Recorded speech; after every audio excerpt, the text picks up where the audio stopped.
கர்த்தருக்குள் அன்புள்ள சகோதர சகோதரிகளே, இன்றைக்கு ஆண்டவருடைய கிருபை என்கிற தலைப்பில் கர்த்தருடைய செய்தியை தியானிக்க போகிறோம். ஆண்டவருடைய கிருபை. நாம் காலையிலிருந்து சாயந்தரத்துக்குள்ள ஆண்டவருடைய கிருபை என்கிற வார்த்தை குறைஞ்சபட்சம் ஒரு 20 முறையாவது பயன்படுத்துவோம். நம்ம யாராவது பார்க்கும் பொழுது நம்ம பார்த்து எப்படி இருக்கிறீங்க என்று கேட்டால் என்ன சொல்கிறோம்? ஆண்டவர் கிருபையால் நல்லா இருக்கிறாங்க என்று சொல்லுவோம்.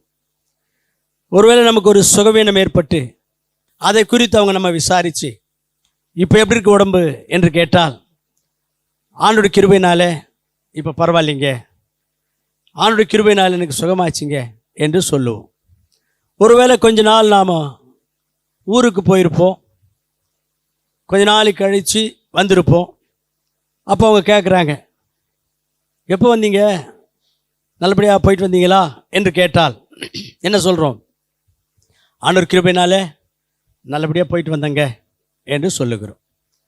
நம்ம வீடுகளில் ஏதாவது ஒரு நல்ல காரியம் நடந்துச்சுன்னா எப்படிங்க சுப காரியங்கள்லாம் நல்லபடியாக முடிஞ்சிச்சிங்களா என்று கேட்டால் என்ன சொல்கிறோம்? ஆண்டவர் கிருபையினால எந்த பிரச்சனையும் இல்லைங்க, ஆண்டவர் துணையாக இருந்து எல்லாம் நல்லபடியாக முடிச்சு கொடுத்தாருங்க, கர்த்தருக்கு ஸ்தோத்திரங்க என்று சொல்கிறோம். இப்படி எல்லா விஷயங்களுக்காகவும் ஆண்டவருடைய கிருபை, ஆண்டவர் கிருபை, ஆண்டவர் கிருபைன்னு நம்ம சொல்கிறோம். இந்த ஆண்டவர் கிருபையை குறித்து நாம் இன்றைக்கு தியானிக்க போகிறோம். ஆண்டவருடைய கிருபை என்றால் என்ன என்று தியானிக்க போகிறோம். இதை குறித்து இந்த காலங்களில் நாம் தியானிக்க வேண்டியது மிக மிக அவசியம். ஆண்டவருடைய கிருபை என்றால் என்ன? ஆண்டவருடைய கிருபை என்றால் தகுதியில்லாத ஒருவருக்கு காண்பிக்கப்படுகிற ஒரு தயவு, ஒரு இரக்கம், தகுதியில்லாத ஒருவருக்கு செய்யப்படுகிற ஒரு உதவி, ஈகை என்று சொல்லலாம். இதை இன்னும் விவரமாக உங்களுக்கு புரிய வைக்கணும்னு சொன்னால் பைபிளில் இருந்தே ஒரு சம்பவத்தை உங்களுக்கு நான் சொல்கிறேன். ஆபிரகாமை குறித்து வேதத்தில் வாசிக்கிறோம். ஆபிரகாமுக்கு ஆண்டவருடைய அழைப்பு ஆதியாகமம் 12ஆம் அதிகாரத்தில் வந்தது. ஆண்டவருடைய அழைப்பை ஏற்று ஆபிரகாம் புறப்பட்டு வர வேண்டும் என்று ஆண்டவர் சொன்னார். நீ உன் தேசத்தையும் இனத்தையும் இடத்தையும் விட்டுட்டு நீ புறப்பட்டு வா, உன்னை நான் ஆசீர்வதிப்பேன், உன் பேரை பெருமைப்படுத்துவேன், உன்னுடைய சந்ததியின் மூலமாய் இந்த உலகத்தையும் நான் ஆஸ்வதிப்பேன் என்று சொன்னார். ஆபிரகாமுக்கு அன்றைக்கு ஆண்டவருடைய அழைத்த பொழுதே ஆபிரகாமுக்கு ஒரு சந்ததியை கொடுப்பதாகவும் அந்த சந்ததியின் மூலமாக இந்த உலகத்தையே ஆஸ்வதிப்பதாகவும் ஆண்டவர் வாக்கு பண்ணுகிறார். அந்த வாக்குத்தத்தத்தை நம்பி அந்த அழைப்பின்படி ஆபிரகாம் எல்லாவற்றையும் விட்டுவிட்டு ஆண்டவர் காண்பித்த பாதையிலே வந்தார். ஒரு முறை ஆபிரகாம் தனக்கு பிள்ளை பாக்கியமில்லை என்பதை குறித்து கவலைப்பட்டு கொண்டிருந்தார். ஆபிரகாமுக்கு தேவையான எல்லா ஐஸ்வர்யங்களையும் ஆசீர்வாதங்களையும் ஆண்டவர் நிறைவாய் தந்தார். பிள்ளை பாக்கியம் இல்லை. அவர் அதை குறித்து யோசிக்கிறதான அந்த நேரத்தில் ஆண்டவருடைய வார்த்தை ஆபிரகாமுக்கு அந்த இடத்துல வெளிப்பட்டு அவரை உற்சாகப்படுத்தி மறுபடியும் தன்னுடைய வாக்குத்தத்தத்தை அவருக்கு 2வது முறையாக சொன்னார். அந்த வசனத்தை வாசிக்க கேட்போம். ஆதியாகமம் 15ஆம் அதிகாரம் 4, 5 ஆகிய வசனங்கள் வாசிக்க கேட்போம். அப்பொழுது கர்த்தருடைய வார்த்தை அவனுக்கு உண்டாகி இவன் உனக்கு சுதந்திரவாளி அல்ல, உன் கர்ப்ப பிறப்பாய் இருப்பான் ஒருவன், அவனே உனக்கு சுதந்திரவாளி ஆவான் என்று சொல்லி அவர் ஆண்டவர் ஆபிரகாமை வெளியே அழைத்து நீ வானத்தை அண்ணாந்து பார், நட்சத்திரங்களை எண்ண உன்னாலே கூடுமானால், அந்த நட்சத்திரங்களே உன்னால எண்ண முடியுமா, அவைகளை எண்ண உன்னால் முடியுமானால் எண்ணு என்று சொல்லி பின்பு அவனை நோக்கி, அதற்கு பிறகு ஆபிரகாமை நோக்கி, உன் சந்ததி இவ்வண்ணமா இருக்கும் என்றார். உன்னுடைய சந்ததி இந்த வானத்தின் நட்சத்திரங்களைப் போல் இருக்கும் என்று சொன்னார். இப்படியாக ஆண்டவர் வாக்குத்தத்தம் பண்ணியிருந்தார். ஆனால் இந்த ஆபிரகாம் அடுத்த அதிகாரத்தில் பார்ப்பீங்கன்னு சொன்னால் மனைவியினுடைய வார்த்தைகளுக்கு செவி கொடுத்து வீட்டில் பணிப்பெண்ணாக இருந்த வேலைக்காரியாக இருந்த ஆகர் என்கிற ஒரு பெண்ணை திருமணம் பண்ணி கொண்டார். 2வது திருமணமாக பண்ணி கொண்டார். அந்த 16ஆம் அதிகாரத்தில் முதல் வசனம் 2ஆம் வசனத்தில் இருக்கிறது. ஆண்டவர் இன்னொரு முறையும் ஆபிரகாமுடைய வீட்டுக்கு வருகிறார். ஆதியாகமம் 18ஆம் அதிகாரத்தில் 10ஆம் வசனத்தில் மறுபடியும் அந்த வாக்குத்தத்தத்தை சொல்லுகிறார், உனக்கு குழந்தை பாக்கியம் உண்டாயிருக்கும் என்று.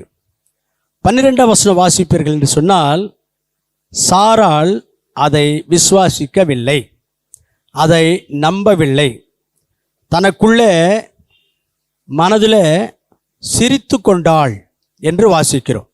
அந்த வசனத்தை வாசிக்க கேட்போம். ஆதியாகமம் 18:12. ஆகையால் சாராள் தன் உள்ளத்திலே நகைத்து, சாராள் தன் உள்ளத்திலே நகைத்தாள். உள்ளுக்குள்ளவே சிரிச்சுக்கிறான். இது எப்படி நடக்கும்? அதாவது சாராள் ஆண்டவர் சொன்ன அந்த வார்த்தையை நம்பவில்லை, விசுவாசிக்கவில்லை. இங்க பாருங்க, ஆபிரகாம் கீழ்ப்படியவில்லை, சாராள் நம்பவில்லை. இங்கிலீஷில் சொல்ல வேண்டுமானால், ஆபிரகாம் disobeyed, சாரா disbelieved. இப்படிப்பட்டவங்களுக்கு ஆண்டவர் அற்புதம் செய்ய மாட்டார். இப்படிப்பட்டவர்களுக்கு ஆண்டவர் ஆசீர்வாதங்களை தரமாட்டார். இதுக்கு உதாரணம் பைபிளில் உங்களுக்கு சொல்கிறேன்னு பாருங்களேன். இதே போலதான் ஆதாம் ஏவாளாகிய தன்னுடைய மனைவியினுடைய வார்த்தைகளுக்கு செவி கொடுத்து ஆண்டவர் புசிக்க வேண்டாம் என்று சொன்ன அந்த கனியை ஆண்டவருடைய வார்த்தைக்கு கீழ்ப்படியாமல் புசித்து விட்டார். மனைவியினுடைய வார்த்தைகளுக்கு செவி கொடுத்து அதனுடைய ரிசல்ட், விளைவு, ஆண்டவர் ஆதாமை சபித்து விட்டார் என்று ஆதியாகமம் 3ஆம் அதிகாரம் 17ஆம் வசனத்தில் வாசிக்கிறோம். சகரியா என்கிற ஒரு ஆசாரியர் இருந்தார். லூக்கா சுவிசேஷம் 1ஆம் அதிகாரத்தில் அவரை குறித்து வாசிக்கிறோம். அவர் நீண்ட நாட்களாக பிள்ளை பாக்கியம் இல்லாதவராயிருந்த பொழுது தேவதூதன் வந்து உனக்கு பிள்ளை பாக்கியம் உண்டாயிருக்கும் என்று சொன்ன பொழுது சகரியா அதை விசுவாசிக்கவில்லை. அவர் விசுவாசிக்காததினால் அவருக்கு வாய் பேச்சு வராதபடிக்கு ஊமையாக்கி விட்டார் என்று அங்கே நாம் வாசிக்கிறோம். லூக்கா சுவிசேஷம் 1ஆம் அதிகாரம் 20வது வசனத்தில் நாம் வாசிக்கிறோம். இப்படியாக ஆண்டவருடைய வார்த்தைகளுக்கு கீழ்ப்படியாதவர்கள், ஆண்டவருடைய வாக்குத்தத்தங்களை விசுவாசிக்காதவர்களுக்கு ஆண்டவர் இப்படிப்பட்ட அற்புதங்களை ஆசீர்வாதம் கொடுக்க மாட்டார். ஆனாலும் ஆபிரகாமுடைய விஷயத்தில் ஆபிரகாம் கீழ்ப்படியாவிட்டாலும் சாராள் விசுவாசிக்காவிட்டாலும் அவர்களுக்கு ஒரு குழந்தை பாக்கியத்தை ஆண்டவர் கொடுத்தார். எதற்காக கொடுத்தார்? இதுதான் கிருபை. அவங்களுக்கு தகுதி இல்லை ஆண்டவருடைய அற்புதத்தையும் ஆசீர்வாதத்தையும் சுதந்திரித்துக் கொள்வதற்கு. ஆபிரகாமுக்கும் சாராளுக்கும் தகுதி இல்லை. இருந்தாலும் ஆண்டவர் ஒரு பிள்ளை பாக்கியத்தை கொடுத்து அவர்களை ஆசீர்வதித்தார் என்று சொன்னால் இதுதான் கிருபை. தகுதி இல்லாதவர்களுக்கு காண்பிக்கப்படுகிற தயவும் இரக்கம்தான் கிருபை என்றார். இப்படி ஆண்டவர் செய்வது சரிதானா என்று கேட்டால் அது ஆண்டவரை தான் கேட்கணும். ஏனென்றால் ஆண்டவர் ரோமருக்கு நிருபத்தில் 18ஆம் வசனத்தில் அவர் சொன்ன ஒரு வார்த்தை இருக்கிறது. அந்த வசனத்தை வாசிக்க கேட்போம். ரோமருக்கு நிருபம் 9ஆம் அதிகாரம் 18வது வசனம். ஆதலால் எவன் மேல் இரக்கமாயிருக்க சித்தமாயிருக்கிறாரோ, எவன் மேல் இரக்கமாயிருக்க சித்தமாயிருக்கிறாரோ அவன் மேல் இரக்கமாயிருக்கிறார். அவர் மேல் இரக்கமாயிருக்கிறார். எவனை கடினப்படுத்த சித்தமாயிருக்கிறாரோ, எவனை கடினப்படுத்த சித்தமாயிருக்கிறாரோ அவனை கடினப்படுத்துகிறார். அவனை கடினப்படுத்துகிறார். அதாவது இங்க என்ன சொல்லுகிறார் என்றால், நான் எவன் மேல் இரக்கமாயிருக்க சித்தமாயிருப்பேனோ அவன் மேல் இரக்கமாயிருப்பேன். யாருக்கு கிருபை செய்ய வேண்டும் என்று நான் நினைப்பேனோ இஷ்டப்படுவேனோ அவர்களுக்கு கிருபை அளிப்பேன் என்று சொல்லுகிறார். ஆகவே இது ஆண்டவர் செய்வது சரியா என்றெல்லாம் நாம் ஆண்டவரை தான் கேட்கணும். நமக்கு என்ன தேவை என்றால் கிருபை என்றால் என்ன என்பதை புரிந்து கொள்ளணும். அதுதான் இப்பொழுது ஆபிரகாமுடைய வாழ்க்கையிலிருந்து புரிந்து கொண்டோம். அருமையான கர்த்தர் பிள்ளைகளே, ஆண்டவருடைய கிருபை என்றால் என்ன, கிருபை என்றால் என்ன என்பதை இதுவரைக்கும் நாம் வேதத்தில் உள்ள ஒரு உதாரணத்தின் மூலமாக புரிந்து கொண்டோம். அடுத்ததாக இன்னொரு விஷயத்தையும் பார்க்க போகிறோம். ஆண்டவர் ஆபிரகாமுக்கு கிருபையை காண்பித்தார், அல்லது ஆபிரகாம் ஆண்டவருடைய கிருபையை பெற்றுக்கொண்டார் என்று. இன்றைக்கு முக்கியமாய் நாம் சிந்திக்க வேண்டிய விஷயம், அந்த கிருபை நாம் பெற்றிருக்கிறோமா? நாம் ஆண்டவருடைய கிருபையிலே வாழ்ந்து கொண்டிருக்கிறோமா என்பதுதான்.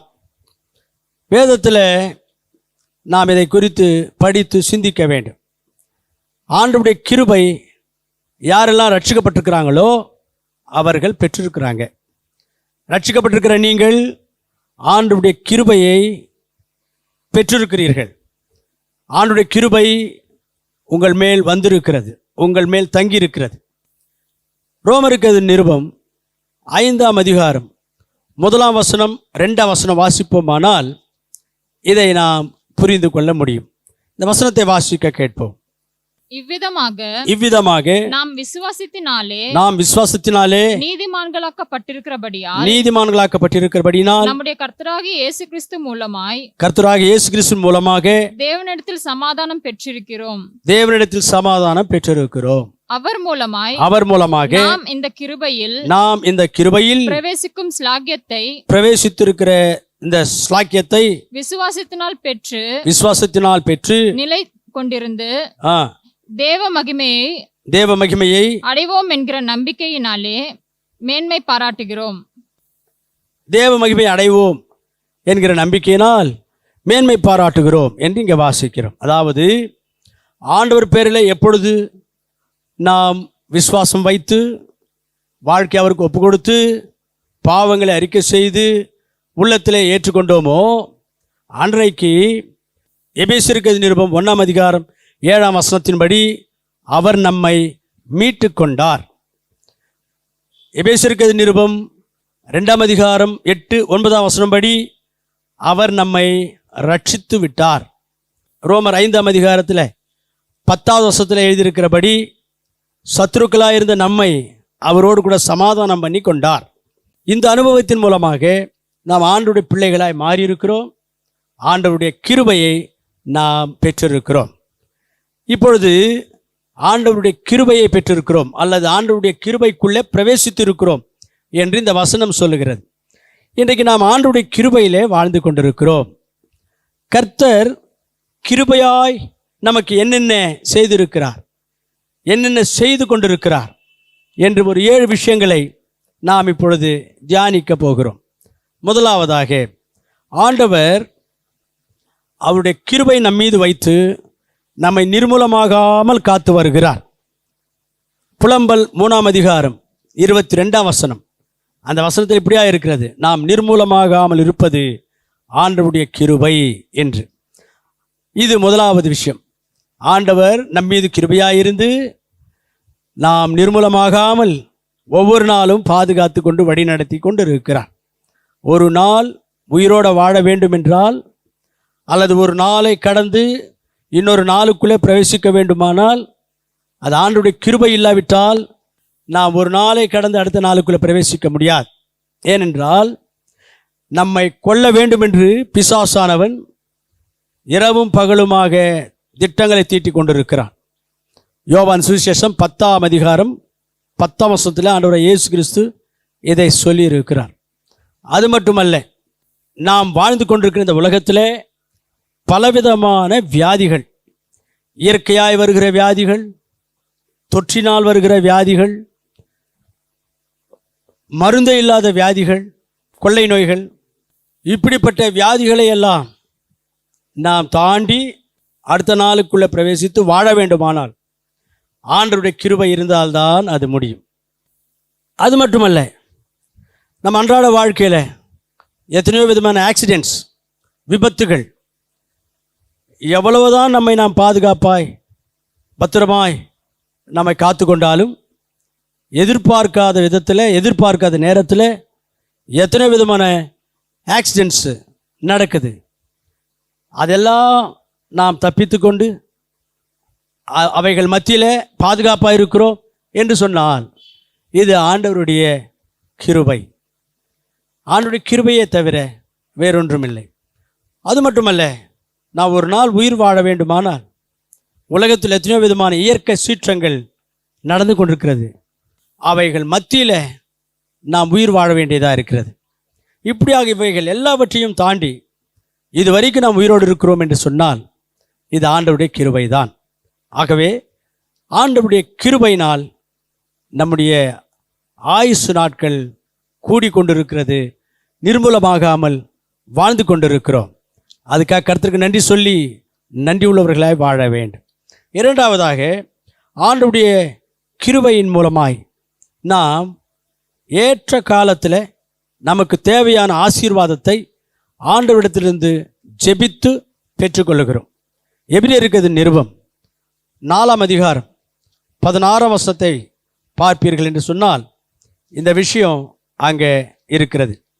எபிரேயருக்கு நிருபம் 4ஆம் அதிகாரம் 16வது வசனம். ஆதலால் நாம் இரக்கத்தை பெறவும் ஏற்ற சமயத்தில் சகாயம் செய்கிற ஆண்டவருடைய கிருபையை அடையவும் தைரியமாய் கிருபாசன தண்டையிலே சேரக்கடவோம். ஏற்ற காலத்தில் என்ன சகாயம் வேண்டுமானாலும் ஆண்டவரிடத்திலிருந்து பெற்றுக்கொள்ள முடிகிறது. காரணம் ஆண்டவருடைய கிருபை. கிருபாசனம் என்றாலே கிருபையுள்ள தேவன் உட்கார்ந்திருக்கிற அந்த சிங்காசனம். ஏற்ற காலத்தில் ஏற்ற சகாயத்தையும் ஏற்ற உதவிகளையும் கர்த்தரிடத்தில் பெற்றுக்கொண்டு வாழ்ந்து கொண்டிருக்கிறோம்.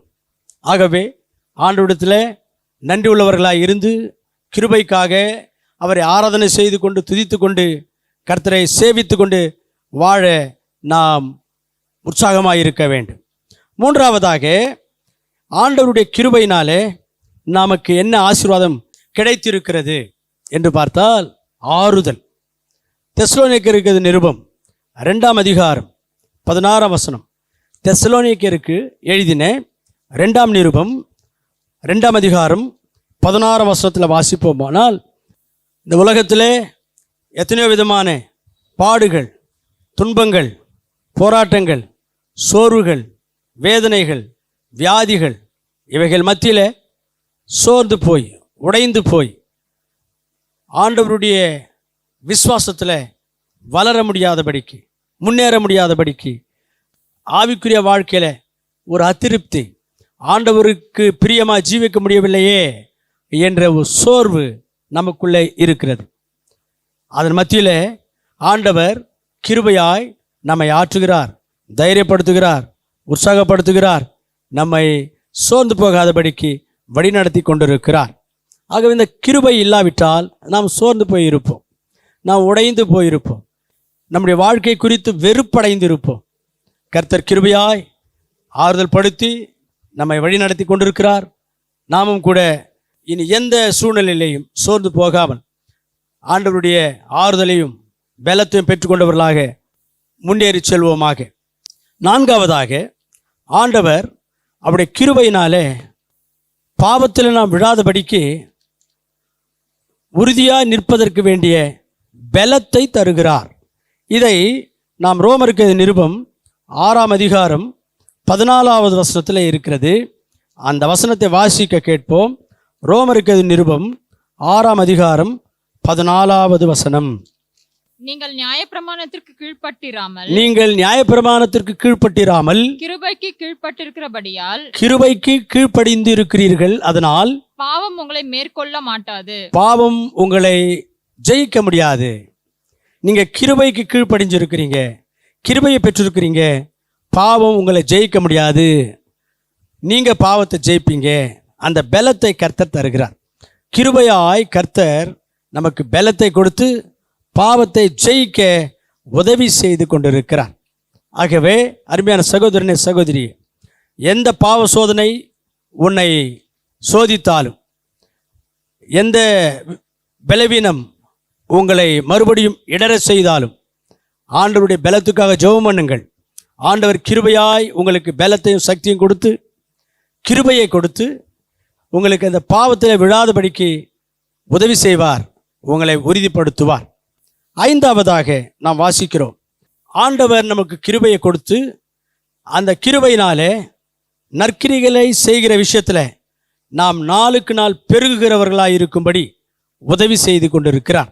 இதை கொரிந்தியருக்கு எழுதின 2ஆம் நிருபம் 9ஆம் அதிகாரம் 8வது வசனத்தில் வாசிக்க கேட்போம்.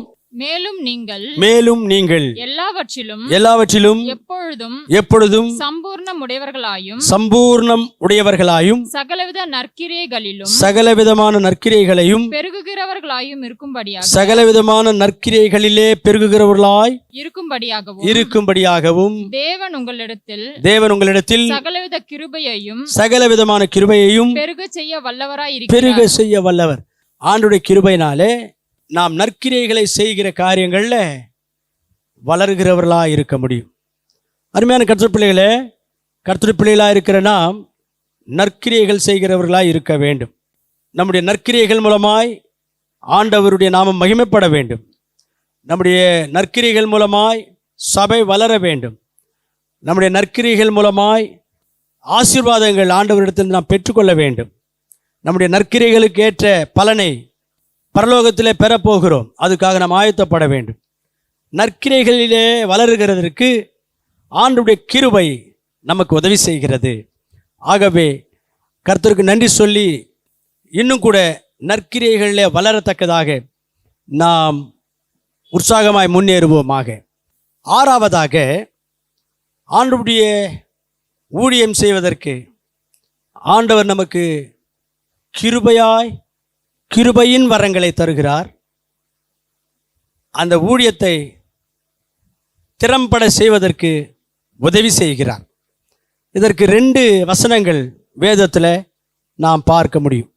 ரோமருக்கு எழுதின நிருபம் 12:6, கொரிந்தியருக்கு எழுதின முதல் நிருபம் 15ஆம் அதிகாரம் 10வது வசனம். இந்த 2 வசனங்களை வாசித்தால் ஆண்டவர் கிருபையின் வரங்களை நமக்கு தந்து ஊழியத்திற்காக நம்மை ஆயத்தப்படுத்துகிறார். அந்த ஊழியத்தையும் திறம்பட செய்வதற்கு கிருபையாய் நமக்கு உதவி செய்கிறார் என்று எழுதியிருக்கிறது. அதனால ஆண்டவருடைய ஊழியம் ஆண்டவர் நமக்கு கொடுத்திருக்கிற பெரிய கிருபை, பெரிய பாக்கியம். இது ஒரு மகிமையான ஊழியம். நாம் சொல்லுகிற இந்த கர்த்தருடைய வார்த்தைகள் மகிமையான வார்த்தைகள். மகிமையான கடவுளை நாம் இந்த உலகத்துக்கு பிரசித்தி செய்கிறோம். ஆக அருமையான சகோதரனே, சகோதரியே, இந்த ஊழியத்தை செய்வதற்கு உனக்கு ஆண்டவர் கிருபை தருவார், கிருபையின் வரங்களை தருவார். அதை திறம்பட செய்வதற்கு உறுதுணையாக இருப்பார். நீ செய்ய வேண்டியதெல்லாம் ஏதாகின ஒரு வகையில் கடவுளுடைய ஊழியத்தில் நான் பங்கு பெற வேண்டும் என்ற யோசனையோடு கூட நீ ஆண்டவருடைய ஊழியத்துக்கு உன்னை ஒப்பு கொடுக்க வேண்டும், தீர்மானம் எடுக்க வேண்டும். கர்த்தர் உன்னை பயன்படுத்துவார். இப்படியாக கர்த்தருடைய ஊழியத்தில் நீ இன்வால்வ் ஆனால், உன்னை ஈடுபடுத்தி கொண்டால் கர்த்தர் உன்னை மகிமைப்படுத்துவார், உன்னுடைய வாழ்க்கையை உயர்த்துவார், உன்னை ஆஸ்வதிப்பார், உன் மூலமாக இந்த உலகத்தையே ஆஸ்வதிப்பார். அப்படிப்பட்ட ஒரு வாழ்க்கை நீ வாழ வேண்டும். கர்த்தரை நீ சேவிக்க வேண்டும் என்று கர்த்தர் எதிர்பார்க்கிறார். ஏழாவதாக, ஆண்டவருடைய கிருபையினால் நமக்கு கிடைத்திருக்கிற இன்னொரு ஆசீர்வாதம் என்று சொன்னால் நித்திய ஜீவன். இந்த கிருபை நம்மை நித்திய ஜீவனுக்கு நடத்துகிறது என்று ரோமருக்கு நிருபம் 5ஆம் அதிகாரம் 21ஆம் வசனத்தை வாசிப்போமானால் நாம் புரிந்து கொள்ளலாம். ரோமருக்கு நிருபம் 5ஆம் அதிகாரம் 21வது வசனம். ஆண்டவருடைய கிருபை நம்மை நித்திய ஜீவனுக்கு நடத்துகிறது. பாவத்தின் சம்பளம் நரகம், கர்த்தர் இயேசு கிறிஸ்துவினுடைய கிருபையோ நித்திய ஜீவன் என்று ரோமர் 6:23 கூட நம்ம வாசிக்கிறோம்.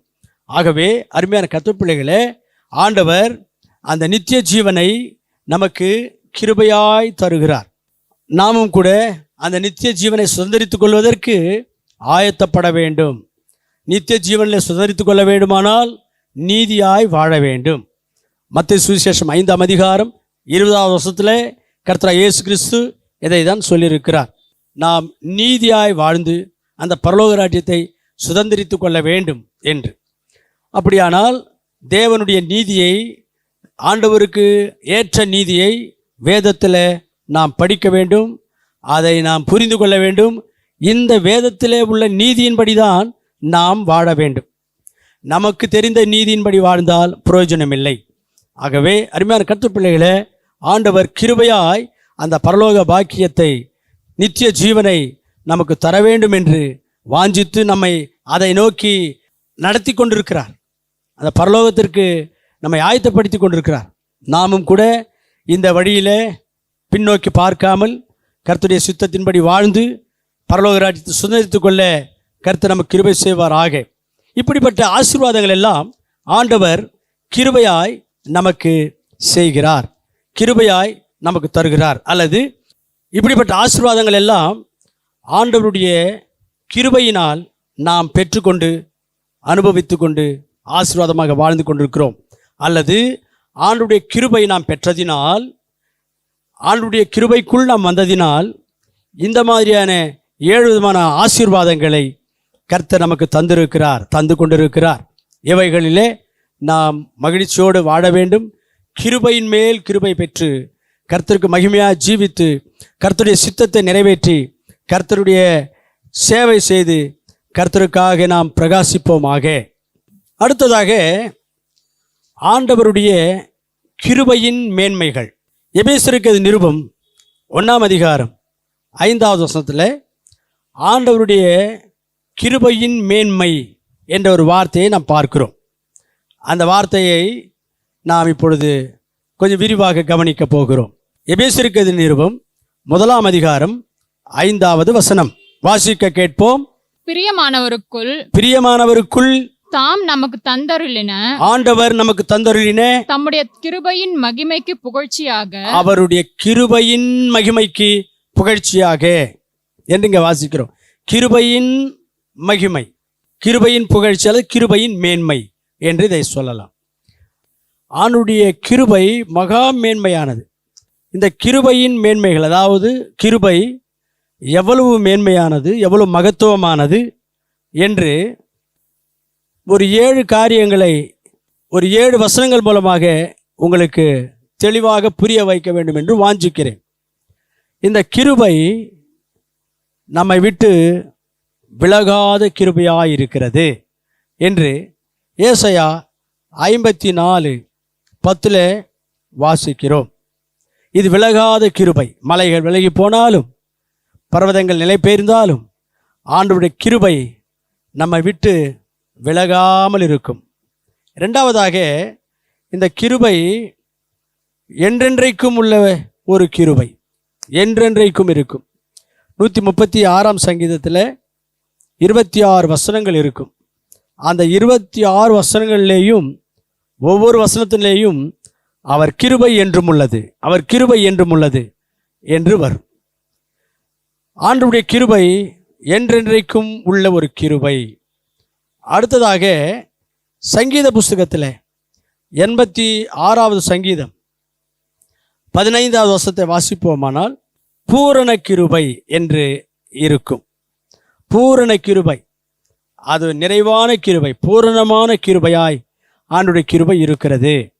அடுத்ததாக 103ஆம் சங்கீதத்தில் 8ஆம் வசனத்தை வாசிப்போமானால் ஆண்டவருடைய கிருபை மிகுந்த கிருபை, அவருடைய கிருபை மிகுதியாயிருக்கும், அளவற்ற கிருபையாயிருக்கும், அளவிட முடியாத கிருபையாயிருக்கும். அப்படிதான் ஆண்டவருடைய கிருபை இருக்கிறது என்று 103ஆம் சங்கீதத்தில் 8வது வசனத்தில் ஆண்டவருடைய கிருபையை அதிகமாக அனுபவித்த தாவீது சொல்லுகிறார். அடுத்ததாக ஆண்டவருடைய கிருபை குறித்து தாவீது அதே சங்கீதத்தில் 17ஆம் வசனத்தில் சொல்லும் பொழுது அவருடைய கிருபை தலைமுறை தலைமுறைக்கும் இருக்கும் என்று சொல்லுகிறார். நம்முடைய தலைமுறைகளுக்கு தொடர்ந்து வருகிற கிருபை அது. இன்றைக்கு கர்த்தருடைய கிருபையை நாம் பெற்றிருக்கிறோம் என்றால், ஆண்டவருடைய கிருபையிலே நாம் வளருகிறோம் என்றால், வாழ்கிறோம் என்றால், நம்முடைய நாட்களுக்கு பிறகு இந்த கிருபையின் ஆசீர்வாதத்தை நம்முடைய தலைமுறையினர் அனுபவிப்பார்கள். தலைமுறை தலைமுறைக்கும் வருகிற கிருபையாக அந்த கிருபை இருக்கிறது. ஆறாவதாக, ஆண்டவருடைய கிருபை போதுமான கிருபை.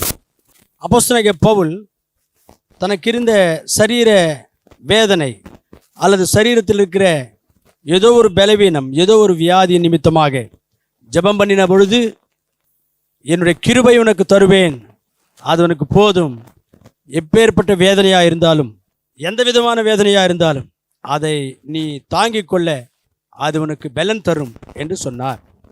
ஆண்டவருடைய கிருபை போதுமானது. எல்லா விதமான வேதனைகளையும் தாங்கிக் கொண்டு கர்த்தருக்காக பிரகாசிக்க நமக்கு அந்த கிருபை போதுமானதாக இருக்கிறது. ஏழாவதாக, ஆண்டவருடைய கிருபை நம்மை பலப்படுத்துகிற கிருபை, நமக்கு பலன் தருகிற கிருபை. 2 தீமோத்தேயு 2ஆம் அதிகாரம் 1ஆம் வசனத்தில் நாம் இதை வாசிக்கிறோம். 2 தீமோத்தேயு 2:1, ஆண்டவருடைய கிருபையிலே நீ பலப்படு என்று பவுல் தீமோத்தேயுக்கு சொல்லுகிறார். ஆண்டவருடைய கிருபை நம்மை பலப்படுத்தும். விசுவாச வாழ்க்கையிலே, ஆவிக்குரிய வாழ்க்கையிலே எல்லா விதமான பலவீனங்களை ஜெயித்து ஆண்டவருக்கு உறுதியாய் பலனுள்ள கர்த்தருடைய பிள்ளையாய் ஜீவிக்கவும், கர்த்தருடைய பலத்தோடு கூட எந்த விதமான பிரச்சனையை எதிர்கொள்ளவும், பிசாசை எதிர்கொள்ளவும் நமக்கு அந்த கிருபை பலன் தருகிறதா இருக்கிறது. இப்படியாக கிருபையின் மேன்மைகளை வேதத்தில் நாம் பார்க்கிறோம். மேற்பட்ட மேன்மையான கிருபையை கர்த்தர் நமக்கு தந்திருக்கிறார். இந்த ஆண்டவருடைய கிருபையிலே நாம் களி கூர்ந்து ஆண்டவருடைய கிருபையின் மேல் கிருபை பெற்றுக்கொண்டவர்களாக கர்த்தருக்காக நாம் ஜீவித்து கர்த்தருடைய நாமத்தை மகிமைப்படுத்துவோமாக.